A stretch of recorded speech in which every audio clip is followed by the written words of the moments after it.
Things got shaken up in a big way last week as Ilja Dragunov debuted to add quite the wild card. JD McDonagh is the new #1 contender to Braun Breaker's NXT title, but Dragunov is going to be put into a top spot rather quickly. This should be interesting on top of everything else around here, so let's get to it.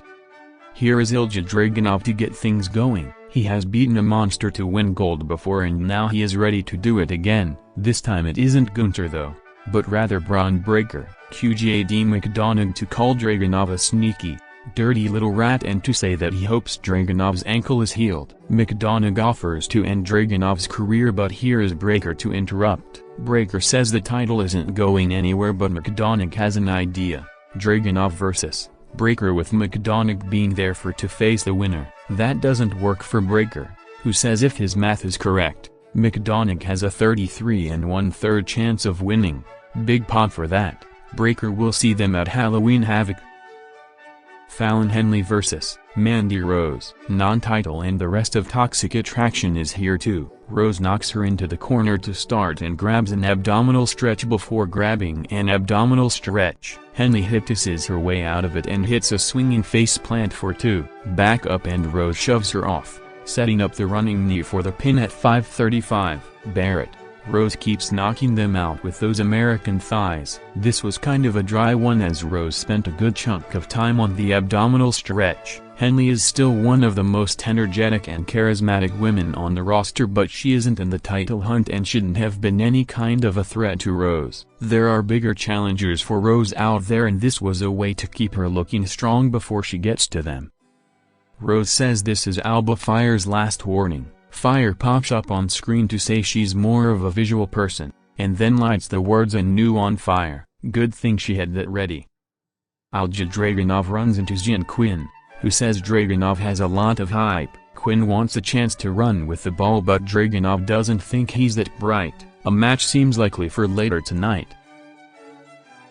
North American title ladder match qualifying match. Wesley vs. Tony D'Angelo. Stacks is here with D'Angelo. Feeling out process to start, with D'Angelo getting the better of things. Lee knocks him to the floor though, where Stacks says give him some time to cut off Lee's dive. That turns Stacks a dive instead, so he gets inside, where the referee ejects him as we take a break. Back with D'Angelo grinding away on a chinlock, but Lee fights up and sends him into the corner, a broken bar. And D'Angelo is hurt. The referee calls the match at 8:42 with Lee winning via stoppage.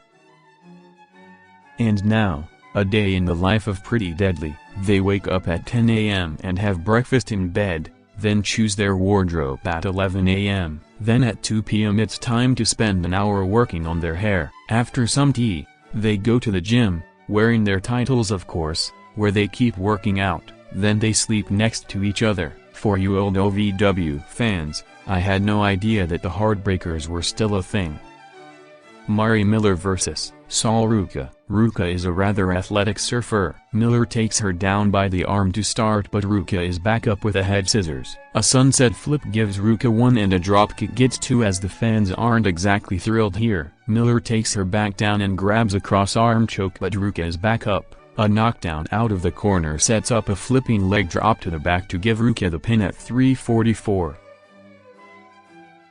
Cameron Grimes vs. Joe Gacy. The dyad is here with Gacy. Grimes kicks away at the ribs to start, so Gacy heads outside, where he rams Grimes into the apron. That's enough for Grimes, who fights up and hits a flip dive to take the dyad down. Back in, and Gacy grabs a swinging rock bottom for 2 on Grimes, but he slips out of a second one. The superkick drops Gacy, but the dyad offers another distraction. That's enough for Gacy to hit the handspring lariat for the pin at 3:15. Other than Gacy getting another win, because of course he does, for the life of me I do not get what WWE sees in him, but we are going to be seeing him for a long time to come. I would hope that this doesn't lead to Grimes joining the team, but maybe he can find a friend to help deal with the numbers game.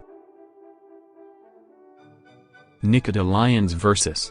Caden Carter. Zoe Stark and Katana Chance are here too. Feeling out process to start, with Carter taking her down and shaking a bit. Back up, and Lyons knocks her into the corner. setting up the running head scissors out of the corner. Something like Michiyako driver gives Lyons 2 but Carter knocks her down. The running kick to the face and the ropes gets 2 on Lyons but she is right back with a spinning kick to the head. The split splash finishes for Lyons at 4:14. Jin Quinn vs. Ilja Dragunov. They fight over a headlock to start with Dragunov getting the better of things with a headlock takeover. The abdominal stretch goes on but Quinn slips out and sends him into the corner for a running shot to the face. There's a backbreaker to Dragunov and the splash gets 2. Dragunov hits a jumping enziguri and muscles him over with a suplex, setting up a hard right hand on the mat. The torpedo undisclosed location finishes Quinn at 4:54. Brutus Reed vs. Damon Kemp. Brutus starts the brawl in the island. They head inside for the opening bell. They fight over some grappling to start with Kemp grabbing a cravat. Reed fights up and gets 2 off a cradle, which is enough for Kemp to grab a chair and unload for the DQ at 3:03. Zoe Stark and Nikita Lyons are ready to win the women's tag team titles but Toxic Attraction comes in to laugh at them. A fight is teased and here is Alba Fire to even things up and start a fire. Toxic Attraction bails. Gallus vs. Brooks Jensen. Josh Briggs. Pub rules match. Meaning street fight, with Joe Coffey banned from ringside. It's a brawl to start with a fight on the floor and another inside. Gallus feels the need to bring out a table as I feel the need to praise Jensen's Bad Street USA shirt. Jensen grabs his own table but instead it's time for a bunch of chair shots to drop Gallus as we take a break. Back with Gallus in control and a bunch of weapons in the ring. Some belts are brought out to whip Jensen and Briggs, with a few fans being rather terrified. Jensen and Briggs fight up and get in their own whipping but since it's pub rules, some glasses are broken over Gallus as well. Mark is put upside down in a trash can so here is Joe Coffey, who gets booted off the apron and through a table.